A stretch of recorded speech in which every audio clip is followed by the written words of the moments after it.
यही उऋण होने का एक माध्यम हम सब के लिए होता है।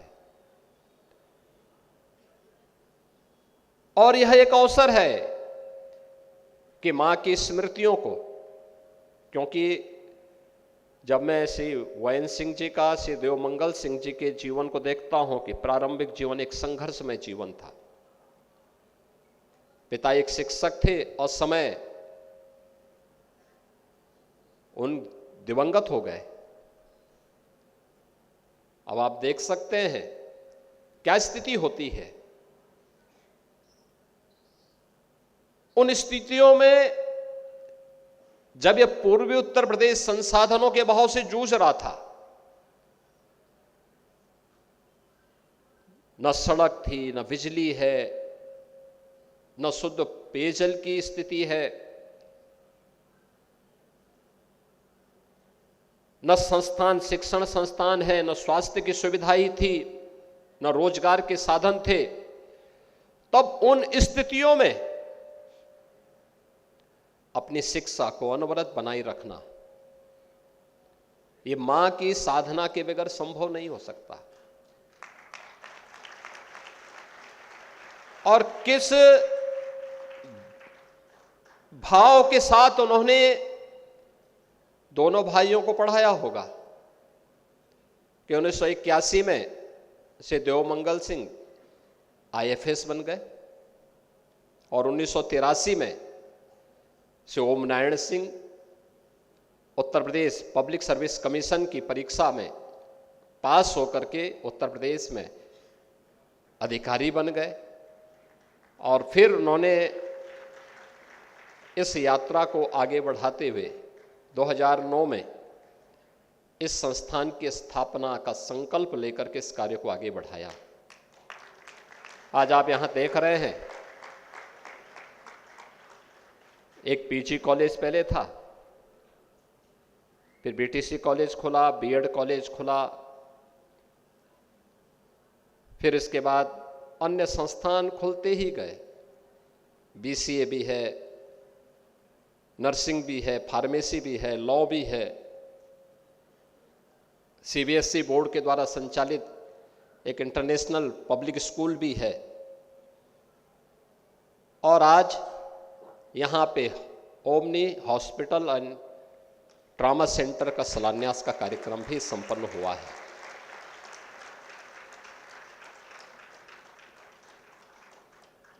यानी जिन बातों से पहले हम भागते थे,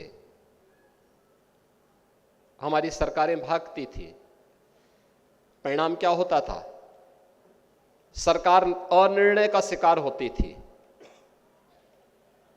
हॉस्पिटल नहीं खुलते थे, नर्सिंग कॉलेज नहीं चलते थे, मेडिकल कॉलेज नहीं बन पाते थे, फार्मेसी कॉलेज नहीं बन पाते थे, निजी क्षेत्र में अच्छे इंजीनियरिंग कॉलेज हों, आज की आवश्यकता के अनुरूप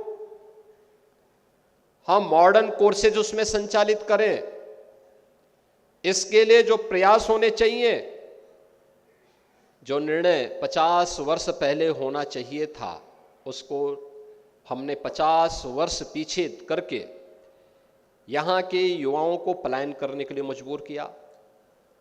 उनकी प्रतिभा को कुंद करने का तत्कालीन सरकारों ने कार्य किया और यहाँ को आगे बढ़ने, यहाँ की समृद्धि में बैरियर बनने का काम किया।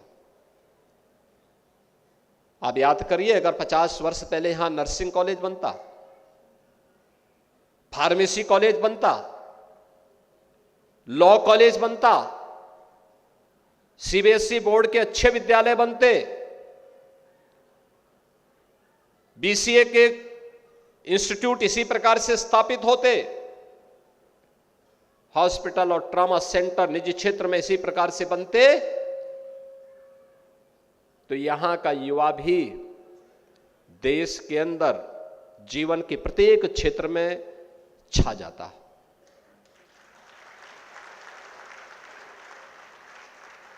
एकदम छा जाता। उसे अवसर नहीं मिला।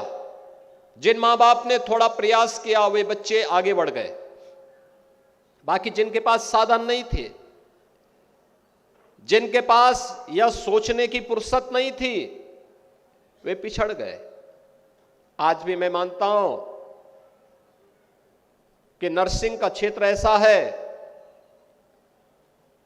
जहां पर अच्छी शिक्षा अगर दे दी जाए तो प्लेसमेंट की 100% गारंटी है। सरकारी क्षेत्र में भी, निजी क्षेत्र में भी और दुनिया में भी भारत के नर्सिंग और पैरामेडिक्स की पूरी मांग है, बशर्ते उस मांग की पूरा करने के लिए हम अपने आप को तैयार कर सके। फार्मेसी का क्षेत्र इतना विस्तृत है, इतना बड़ा है, थोड़ा सा प्रयास करें तो जो दवाइयां अभी दुनिया से आ रही हैं, चीन से आ रही हैं, कोरोना जैसे कालखंड में आपने देखा होगा चीन ने धोखा दे दिया, दवाई नहीं भेजी। तो हम धन्यवाद देंगे प्रधानमंत्री मोदी जी को कि उन्होंने भारत के अंदर भारत के ही फार्मा उद्योग को उस समय पुनर्जीवित करके और यहीं पर दवाइयां बननी प्रारंभ हो गई। जिन दवाओं के लिए हम दुनिया में निर्भर करते थे, हमारा फार्मा उद्योग उसको आगे बढ़ा सकता। और मैं आपको बता रहा हूं, फार्मेसी करके जाइए, हम उत्तर प्रदेश में फार्मा पार्क ही बना रहे हैं जहां पे 2000 एकड़ क्षेत्रफल में फार्मा से जुड़े हुए अलग अलग उद्योग लगने जा रहे हैं। हमने पहले चरण में बुंदेलखंड में इस कार्य को आगे बढ़ाने का कार्य कर दिया है। वहां उद्योग लगने शुरू हो गए, लोगों ने अपना प्रोडक्शन के लिए अपने आप को अपनी तैयारी शुरू कर दी है। ऐसे ही अन्य सेक्टर में भी ये लगातार अन्य क्षेत्रों में भी कार्य करने की तैयारी हो रही है। कौन सोचेगा इसके बारे में? लेकिन यहां पे दोनों भाइयों ने मिलकर के जो एक बीज रोपा था, आज वो विशाल वट वृक्ष बनकर के कर्मा देवी समूह के रूप में यहां पर यहां के लोगों के लिए आशा की एक किरण बन करके आगे बढ़ने के लिए निरंतर एक नई प्रेरणा प्रदान कर रहा है। और यही है अपने पूर्वजों के प्रति। मैं देख रहा था, उन्होंने अपने पूज्य पिता के नाम पर भी फार्मेसी का कॉलेज स्थापित कर दिया। यही है अपने पूर्वजों के प्रति कृतज्ञता ज्ञापित करने का माध्यम, वह नहीं जो हम लोग सामान्य रूप से श्राद्ध कर्म के माध्यम से करते हैं। वह एक कर्मकांड का हिस्सा है। एक पुत्र को अपने घर में करना चाहिए, लेकिन एक जीवंत स्मारक बनाना है तो जीवंत स्मारक यह है जिससे हजारों बच्चे एक लंबे समय तक अपने कर्मपथ पर आगे बढ़ने की प्रेरणा प्राप्त करेंगे और सम्मान के साथ स्वावलंबन का जीवन यापन करेंगे। और ये स्वावलंबन केवल व्यक्ति का नहीं होता है, याद रखना, एक व्यक्ति का स्वावलंबन इस समाज का स्वावलंबन होता है और अंततः वह राष्ट्र का स्वावलंबन होता है। राष्ट्र आत्मनिर्भर यहीं से बढ़ता है। दुनिया के अंदर जितने भी देश विकसित हैं, उन लोगों ने व्यक्ति को आत्मनिर्भर बनाया है। वे आत्मनिर्भर या विकसित इसलिए नहीं है कि उनके पास ज्यादा संसाधन है, नहीं, उन्होंने योग्यता को महत्व दिया है, टेक्नोलॉजी को अपनाया है, परिश्रम की पराकाष्ठा को महत्व दिया है और प्रत्येक व्यक्ति को आत्मनिर्भर बनाकर के स्वावलंबन के पथ पर अग्रसर किया है। तब वह दुनिया के विकसित देश बने। हमें भी विकसित बनना है। प्रधानमंत्री मोदी जी ने देश की आजादी के शताब्दी वर्ष में 2047 तक भारत को एक विकसित भारत के रूप में स्थापित करने के एक संकल्प को भारतवासियों के सामने रखा है। याद रखना, 2047 में कैसा भारत हमें चाहिए? एक ऐसा भारत जो स्वावलंबी हो, आत्मनिर्भर हो। स्वावलंबी और आत्मनिर्भर भारत बनेगा तब जब व्यक्ति आत्मनिर्भर बनेगा, गांव आत्मनिर्भर बनेंगे, नगर आत्मनिर्भर बनेंगे।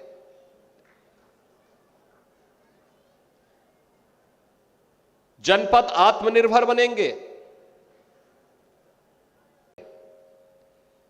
यही उऋण होने का एक माध्यम हम सब के लिए होता है और यह एक अवसर है कि मां की स्मृतियों को, क्योंकि जब मैं श्री वैन सिंह जी का, श्री देवमंगल सिंह जी के जीवन को देखता हूं कि प्रारंभिक जीवन एक संघर्षमय जीवन था। पिता एक शिक्षक थे और समय उन दिवंगत हो गए। अब आप देख सकते हैं क्या स्थिति होती है। उन स्थितियों में जब यह पूर्वी उत्तर प्रदेश संसाधनों के अभाव से जूझ रहा था, न सड़क थी, न बिजली है, न शुद्ध पेयजल की स्थिति है, न संस्थान, शिक्षण संस्थान है, न स्वास्थ्य की सुविधाएं थी, न रोजगार के साधन थे। तब उन स्थितियों में अपनी शिक्षा को अनवरत बनाए रखना, यह मां की साधना के बगैर संभव नहीं हो सकता। और किस भाव के साथ उन्होंने दोनों भाइयों को पढ़ाया होगा कि 1981 में से देवमंगल सिंह आईएफएस बन गए और 1983 में से ओम Narayan Singh Uttar Pradesh public service commission की परीक्षा में पास होकर के उत्तर प्रदेश में अधिकारी बन गए और फिर उन्होंने इस यात्रा को आगे बढ़ाते हुए 2009 में इस संस्थान की स्थापना का संकल्प लेकर के इस कार्य को आगे बढ़ाया। आज आप यहां देख रहे हैं, एक पीजी कॉलेज पहले था, फिर बीटीसी कॉलेज खुला, बीएड कॉलेज खुला, फिर इसके बाद अन्य संस्थान खुलते ही गए। बीसीए भी है, नर्सिंग भी है, फार्मेसी भी है, लॉ भी है, सीबीएसई बोर्ड के द्वारा संचालित एक इंटरनेशनल पब्लिक स्कूल भी है और आज यहाँ पे omni hospital and trauma centre का शिलान्यास का कार्यक्रम भी संपन्न हुआ है।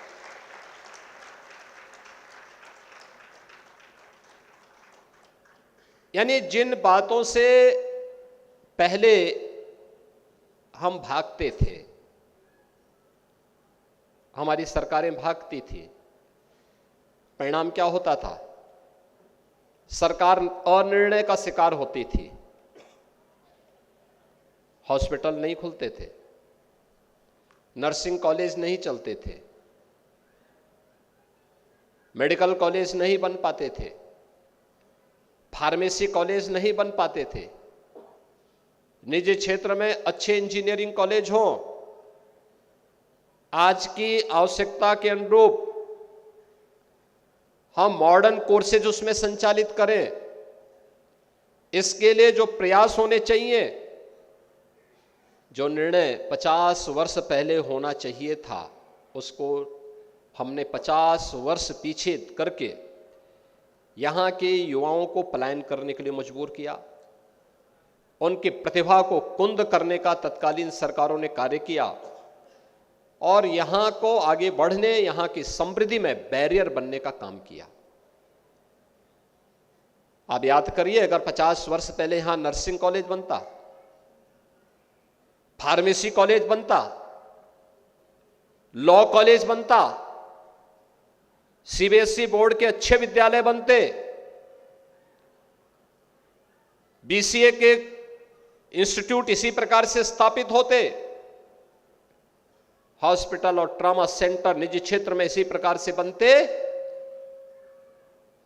तो यहां का युवा भी देश के अंदर जीवन के प्रत्येक क्षेत्र में छा जाता।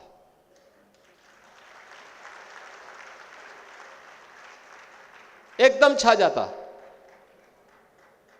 उसे अवसर नहीं मिला, जिन मां बाप ने थोड़ा प्रयास किया वे बच्चे आगे बढ़ गए, बाकी जिनके पास साधन नहीं थे, जिनके पास यह सोचने की फुर्सत नहीं थी, वे पिछड़ गए। आज भी मैं मानता हूं कि नर्सिंग का क्षेत्र ऐसा है जहां पर अच्छी शिक्षा अगर दे दी जाए तो प्लेसमेंट की 100% गारंटी है। सरकारी क्षेत्र में भी, निजी क्षेत्र में भी और दुनिया में भी भारत के नर्सिंग और पैरामेडिक्स की पूरी मांग है, बशर्ते उस मांग की पूरा करने के लिए हम अपने आप को तैयार कर सके। फार्मेसी का क्षेत्र इतना विस्तृत है, इतना बड़ा है, थोड़ा सा प्रयास करें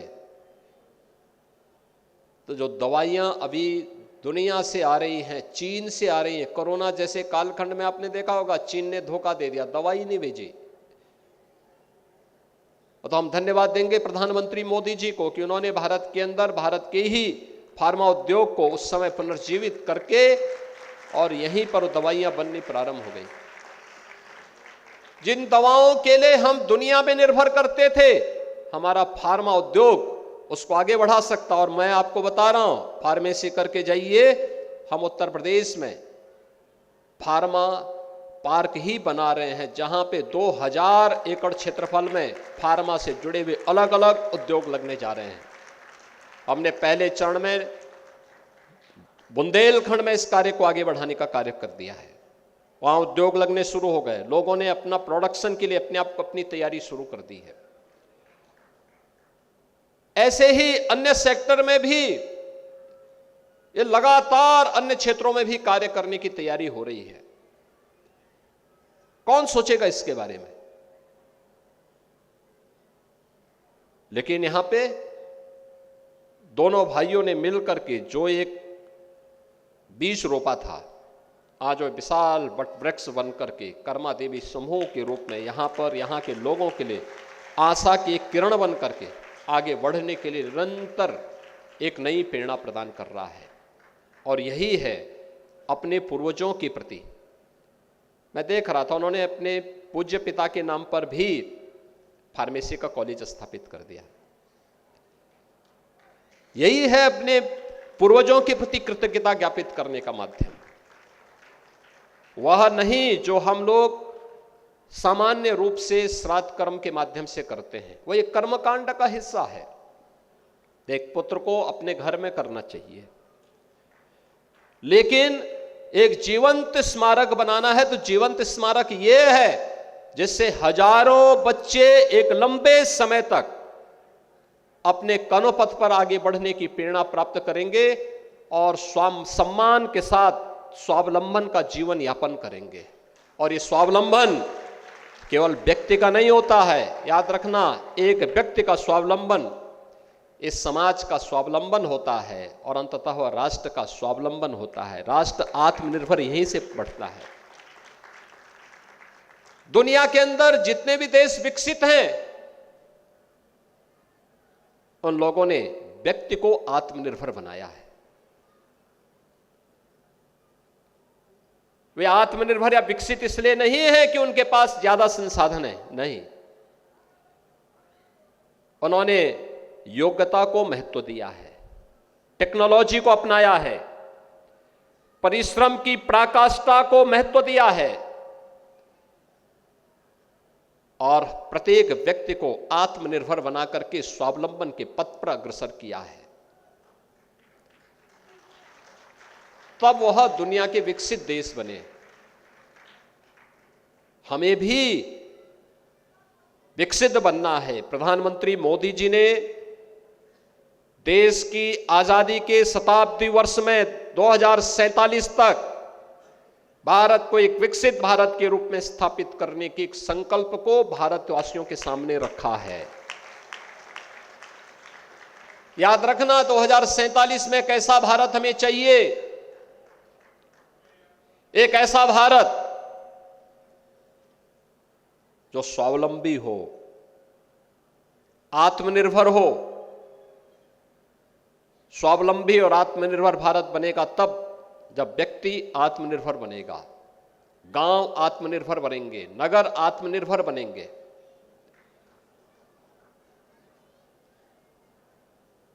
जनपद आत्मनिर्भर बनेंगे,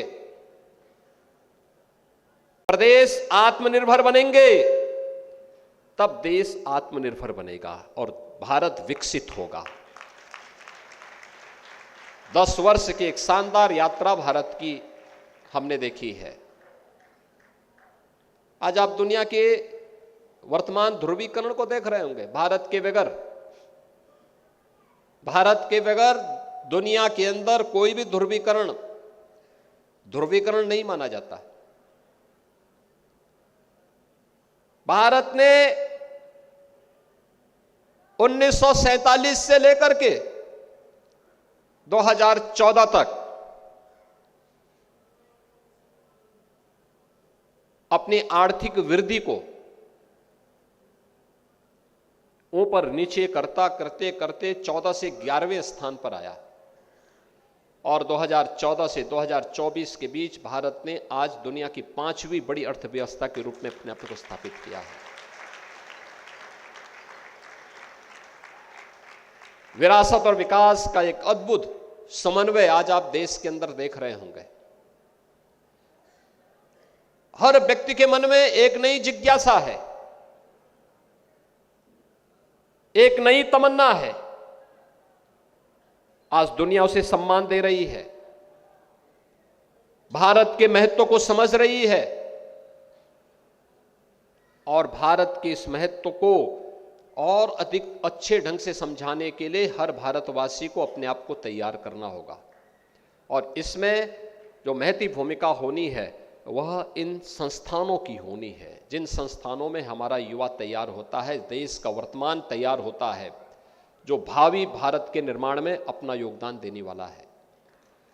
याद रखना, भारत की प्रतिभा दुनिया के अंदर जहां कहीं भी उसको मौका मिला, आप उसको नजरअंदाज नहीं कर सकते। दुनिया आज उसको नजरअंदाज नहीं कर सकती। दुनिया के जो 100 प्रतिष्ठित कंपनियां हैं, उनमें 20 प्रतिष्ठित कंपनियों के सीईओज आज भारत से हैं, भारत का युवा है। भारत ने फिर से अपने को दुनिया के अंदर स्थापित किया है और मुझे लगता है कि ये तब जब उन्होंने कड़ी मेहनत की, एक प्रयास किया, उस दिशा में आगे बढ़े। आज के समय में हम लोग तकनीक से पीछे भाग नहीं सकते। तकनीक बहुत आगे बढ़ चुकी है, बहुत आगे बढ़ चुकी है, लेकिन उसके नैतिक निहितार्थों को, उसके सुरक्षात्मक उपायों को भी हमें साथ साथ अपनाना पड़ेगा। अन्यथा समाज के सामने उत्थान और पतन दोनों के बीच की में आप खड़े हैं। थोड़ी सी नकारात्मक दृष्टि बनी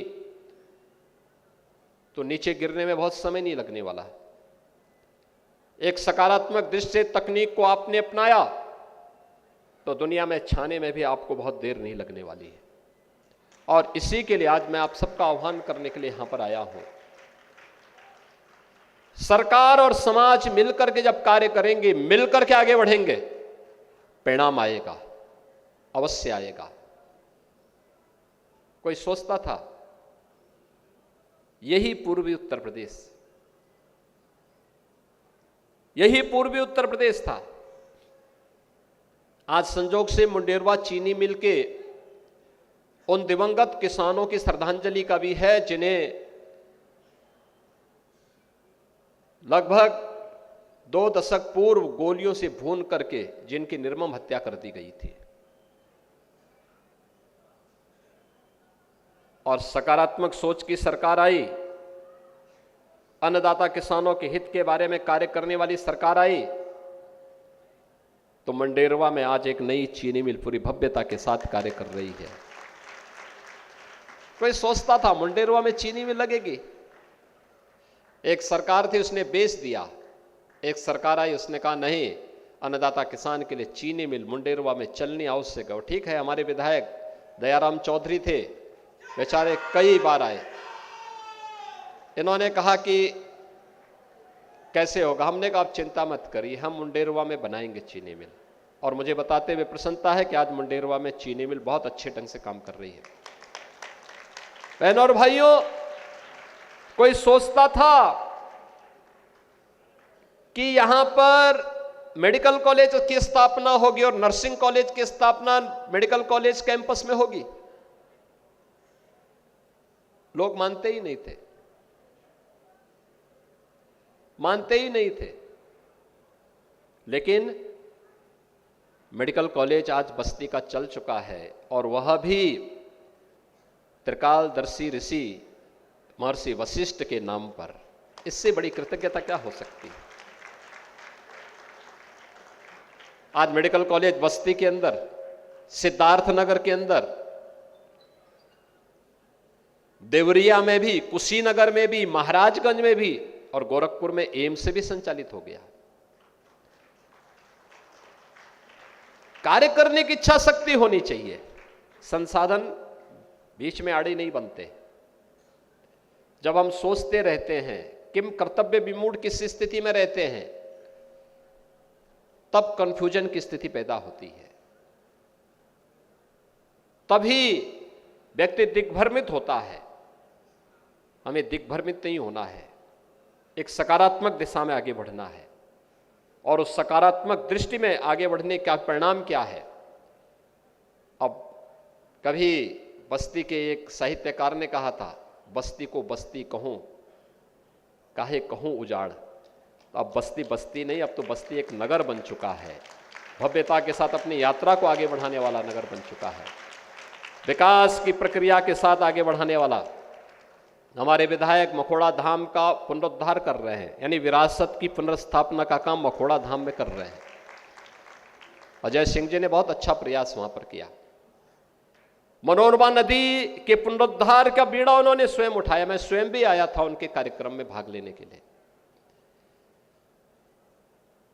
तपसी धाम आप देख रहे होंगे क्या भव्यता के साथ आगे बढ़ रहा है।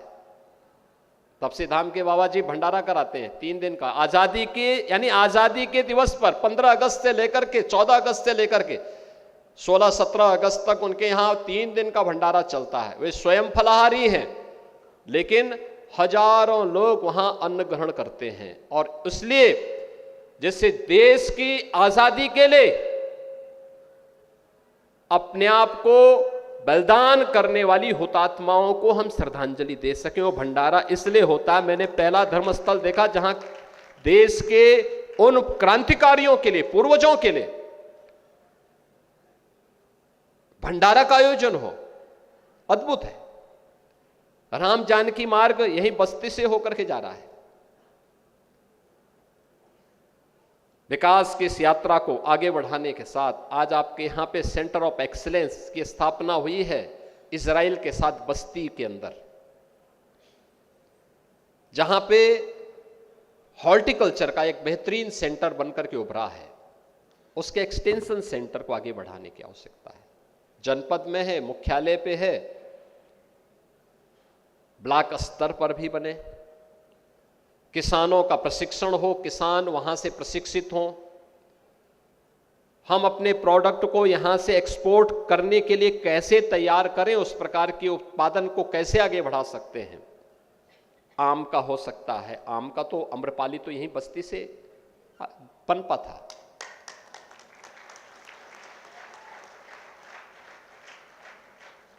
अमरूद है, लीची है, अन्य ऐसी फसलों को, ऐसे हॉर्टिकल्चर के ऐसे उद्यान को, औद्यानिक फसलों को, जिससे किसान की आमदनी कई गुना बढ़ेगी। याद करिए, जब आम अपने मौसम में उत्तर प्रदेश में 50 रुपए 60 रुपए किलो बिकता है। गत वर्ष हमने उत्तर प्रदेश से एक टीम भेजी थी मास्को टीम गई थी, तो जो आम यहां की मार्केट में 40 से 50 रुपए किलो था, वही आम मास्को में 800 से लेके 1000 रुपया किलो बिक रहा था। सरकार सब्सिडी भी देती है वहां एक्सपोर्ट करने के लिए। और अगर यहां का आम वहां की मार्केट में जाएगा, याद करिए, अगर हम सभी कुछ मान करके चलें कि 1 किलो आम को वहां भेजने में कार्गो के माध्यम से 200 रुपया भी लगता है, 800 रुपये में से 200 रुपये ये चले, तो 600 रुपये किलो अगर किसी को, व्यक्ति को मिलता है, एक किसान को मिल जाता है, तो आमदनी समृद्ध वह किसान होगा या जिसको 40 रुपये मिल रहा है।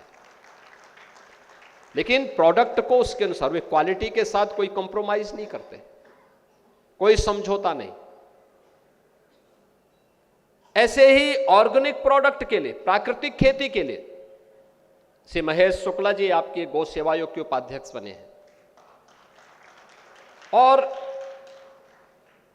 उन्होंने कार्य करना प्रारंभ किया। निराश्रित गौ आश्रय स्थल सरकार चला रही है और निराश्रित गौ आश्रय स्थल पर गाय भी हैं, सरकार चारा के लिए पैसा भी दे रही है।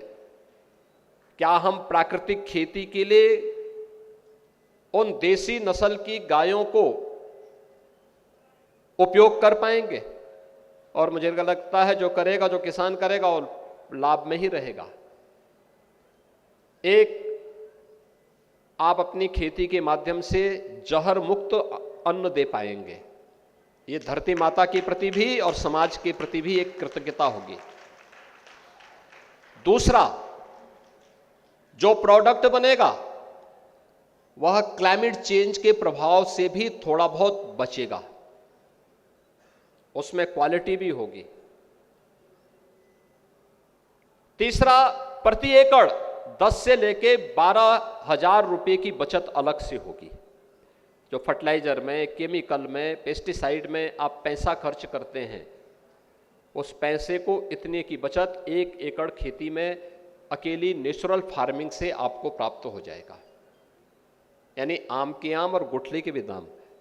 गाय भी पाल लेंगे, गाय का पुण्य भी लगने वाला है, और साथ साथ प्राकृतिक खेती के माध्यम से धरती माता के प्रति भी और प्रकृति के प्रति भी और समाज के प्रति भी हम अपने कर्तव्यों का निर्वहन कर पाएंगे।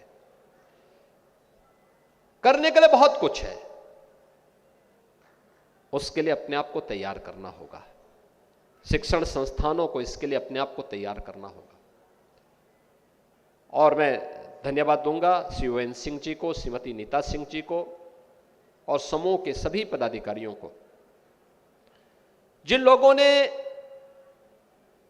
इस विस्तृत क्षेत्रफल में इतने संस्थान 15 वर्ष के अंदर स्थापित करके क्रम दर क्रम उसको आगे बढ़ाते हुए उसकी क्वालिटी को ध्यान में रख करके उसकी गुणवत्ता हर हाल में बनी रहे, इसके लिए एक प्रयास किया है। और उसके लिए उन्होंने यहाँ पे देखा, मैंने देखा कि अच्छे प्रधानाचार्य को, अच्छे कर्मचारी को, अच्छे शिक्षक को, अच्छे छात्रों को फिर स्थापना दिवस के अवसर पर सम्मानित करने का काम भी किया है। मैं बधाई दूंगा उन सबको भी, उन सबका भी मैं हृदय से अभिनंदन करूंगा। याद रखना, जीवन में परिश्रम का कोई विकल्प नहीं हो सकता, कड़ी मेहनत करने की आदत डालनी पड़ेगी। इस शॉर्टकट का रास्ता कभी भी लक्ष्य तक पहुंचने का रास्ता नहीं होता है। इस शॉर्टकट का रास्ता गड्ढे में गिरने का रास्ता होता है, खड्ड में गिरने की, खाई में गिरने का रास्ता होता है। शॉर्टकट नहीं, हमें मेहनत से, अपने परिश्रम से उस लक्ष्य को प्राप्त करने के दिशा में आगे बढ़ना है। और उस दिशा में आपके द्वारा किया जाने वाला कोई भी प्रयास, याद रखना, कोई भी परिश्रम सही दिशा में, सही लक्ष्य को प्राप्त करने की दिशा में किया गया प्रयास कभी व्यर्थ नहीं होता। और मुझे विश्वास है कि कर्मा देवी समूह जनपद बस्ती के अंदर एक बेहतरीन शिक्षण प्रशिक्षण का केंद्र बनकर के उभरेगा। अपने संस्थापकों की भावनाओं के अनुरूप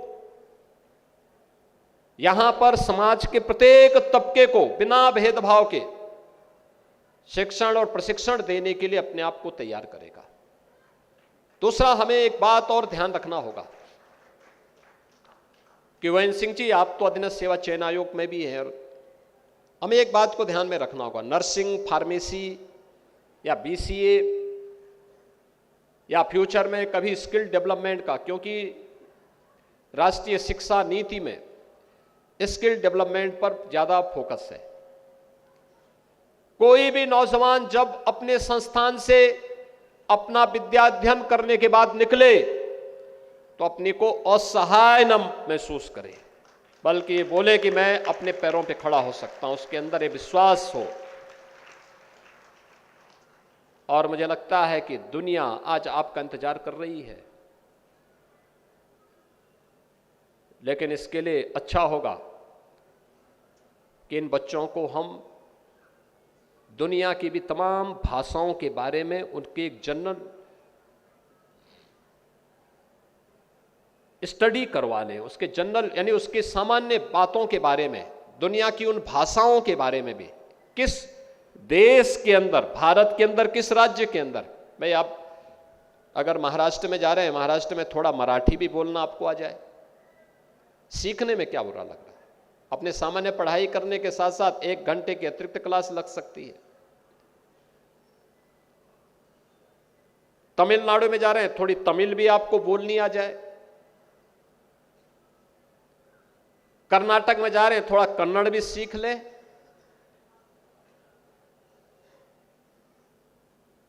बंगाल में जा रहे हैं, थोड़ा बंगाली भी बोलना सीख ले। भारत की जितनी भी भाषाएं हैं, ये भारत की एकता की प्रतीक है, और ये सभी की जननी देववाणी संस्कृत है। थोड़ा भी हम प्रयास करेंगे तो आप देखेंगे कि एक भारत श्रेष्ठ भारत का प्रतीक संस्थान बन सकता है। या दुनिया के किसी देश में जाना चाहते हैं तो दुनिया के उन देशों की भी मैपिंग हमारे पास हो, क्या स्थिति है वहां की, कितना उनको नर्सिंग चाहिए, नर्सिंग का कितना स्टाफ चाहिए, एक समूह बना करके, और वहां का लैंग्वेज की जानकारी पहले से ही यहां पर हो, तो पहले दिन से ये बच्चे वहां जाएंगे, इनका प्लेसमेंट हो जाएगा, कहीं कोई समस्या नहीं। लैंग्वेज एक बहुत बड़ा माध्यम बन सकता है, और उसकी जानकारी करना। अब इसमें टेक्नोलॉजी भी आ गई है, भाषणी ऐप ने तो उसको और आसान कर लिया है। हम लोग इस बार महाकुंभ 2025 में प्रयागराज में उसका उपयोग कर रहे हैं, वह बहुत अच्छा माध्यम बन सकता है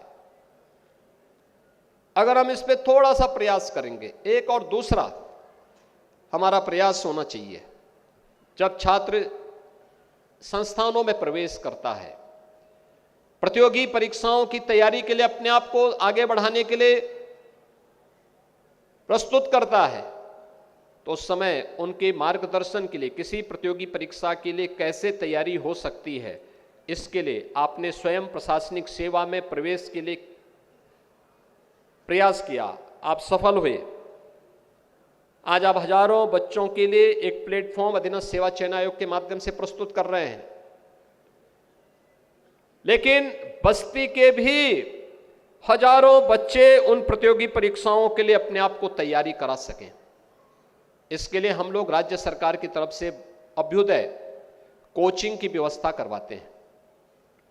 इनमें प्रतियोगी परीक्षाओं के लिए भी है और साथ साथ नीट, आईआईटी, जेईई के बारे में, एनडीए, सीडीएस, इन सभी प्रतियोगी परीक्षाओं, इन सभी परीक्षाओं के साथ साथ इन सभी के लिए भी हम लोगों ने, प्रतियोगी परीक्षाओं के लिए भी हम लोगों ने इसको दोनों में, फिजिकली भी और वर्चुअली भी, दोनों मोड पे इसको रखा हुआ है।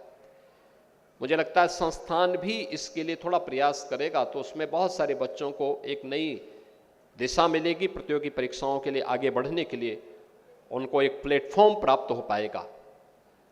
तीसरा, क्वानो नदी के तट पर संस्थान बना है।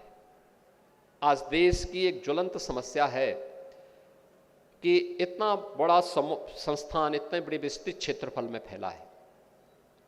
यहां का सॉलिड एंड लिक्विड वेस्ट, अक्सर होता क्या है कि पॉल्यूशन कंट्रोल बोर्ड के लोग आते हैं, वो कहते हैं एसटीपी लगाइए। एसटीपी हर एक संस्थान, हर एक समूह उसको सस्टेनेबल नहीं कर सकता, बहुत महंगा भी है और बहुत जो है खर्चीला भी है, साथ साथ वह काफ़ी उसमें और भी चैलेंजेज है। हम उसका देसी मॉडल भी खड़ा कर सकते हैं। देसी मॉडल हमें लोकल स्तर पर, आपने देखा होगा पहले गांव में खाद की समस्या का समाधान लोग कैसे करते हैं, गांव का जितना भी कूड़ा कचरा होता था गांव के खाद के गड्ढे में लोग फेंकते थे, एक साल में वही कंपोस्ट हो जाता था, फिर उसको निकाल करके लोग खेतों में फेंकते थे, खेती बाड़ी भी अच्छी होती थी, गांव में कूड़ा कचरा भी नहीं रहता था। अब खाद के गड्ढे पर भी किसी महापुरुष ने कब्जा कर लिया होगा, तो सॉलिड वेस्ट और गंदगी दोनों दिखाई देती है। उस गंदगी से मुक्ति करना, उससे कैंपस को पूरी तरह मुक्त करना, सॉलिड वेस्ट सेवर का हो, ड्रेनेज का हो, ये नदी में न जाए, बल्कि इसके लिए देसी पद्धति अपनाना। पंजाब में एक संत ने, सेचेवाल ने इसका एक मॉडल अपनाया। हम लोग भी क्या कोई मॉडल बना सकते हैं और संस्थान को चैलेंज के रूप में लेना चाहिए। केवल 4 स्टेजेस हम कर लें, जहां पे जा रहे हैं एक छोटा सा पौंड बनाया, वहां से 2 लाइन ले ली, 15-15 दिन या 1-1 महीने में आप उसको खोलेंगे, आप देखेंगे एकदम क्लीन वाटर निकलेगा। ईंट का झावा है, मोटी गिट्टी है, बालू है और फिर पतली बालू, ये 4 स्टेजेज में अगर आप उसको एक बार दौड़ा देंगे तो वह अपने आप एकदम क्लीन वाटर आ जाएगा। वो नुकसान नहीं करेगा, नदी को प्रदूषित नहीं करेगा, खेती को नुकसान नहीं करेगा, व्यक्ति को, पशुओं को, किसी को नुकसान नहीं कराएगा। मुझे समय आ गया है जब हम किसानों को भी प्रेरित करें कि पराली पे आग न लगाएं। पराली पे आग लगाने का दुष्परिणाम क्या है, एनसीआर भुगत रहा है। पूरा दिल्ली और उसके आसपास के क्षेत्र को आप देख रहे होंगे, श्वास लेने में दिक्कत हो रही है। लगातार माननीय उच्चतम न्यायालय भी इसके बारे में चिंतित है कि एयर क्वालिटी इंडेक्स वहां पर 450-500 तक पहुंच रहा है, यानी जैसे कोई गैस का चेंबर हो। हम इस पर्यावरण के साथ खिलवाड़ न करें, अधिक से अधिक वृक्ष लगाएं। कोई भी ऐसा कार्य नहीं होना चाहिए जो कैंपस के वातावरण को प्रदूषित करता हो। मुझे पूरा विश्वास है कि कर्मा देवी समूह के द्वारा संचालित सभी शिक्षण प्रशिक्षण संस्थाएं आप लोगों के योग्य मार्गदर्शन में, नेतृत्व में सफलता की नई ऊंचाइयों को पहुंचेंगे और एक आदर्श कैंपस बनकर के बस्ती और पूर्वी उत्तर प्रदेश के नौजवानों के अंदर एक नई प्रेरणा का केंद्र बिंदु बनेगा। मैं 15वें स्थापना दिवस के अवसर पर संस्थान को एक बार फिर से अपनी बधाई देता हूं। श्रीमती कर्मा देवी सिंह जी को, श्री देवमंगल सिंह जी को, श्रीमती सरोज सिंह जी की स्मृतियों को पुनः एक बार नमन करते हुए विनम्र श्रद्धांजलि अर्पित करता हूं और श्री ओम नारायण सिंह जी को, श्रीमती नीता सिंह जी को और ट्रस्ट से जुड़े हुए सभी पदाधिकारियों को, संस्थान से जुड़े हुए जितने भी शैक्षणिक संस्थान हैं, इन सभी के प्रति, उनके प्रधानाचार्य, शिक्षक, सभी छात्र छात्राओं के प्रति एक उज्ज्वलमय भविष्य के प्रति अपनी मंगल में शुभकामनाएं देता हूं। धन्यवाद। जय हिंद।